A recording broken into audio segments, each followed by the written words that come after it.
আজ আমি আনবক্স করছি স্যামসাংয়ের জনপ্রিয় external SSD Samsung T7 shield version.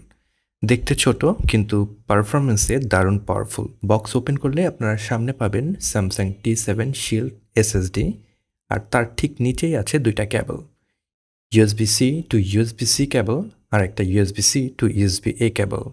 মানে ল্যাপটপ, ডেস্কটপ, ক্যামেরা সব জায়গাতেই সহজে কানেক্ট করা যাবে। ডিজাইনটা আমি সত্যি পছন্দ করেছি। Metal body, small form factor আর ওয়েট খুবই কম। ব্যাগে বা পকেটে সহজেই বহন করা যাবে।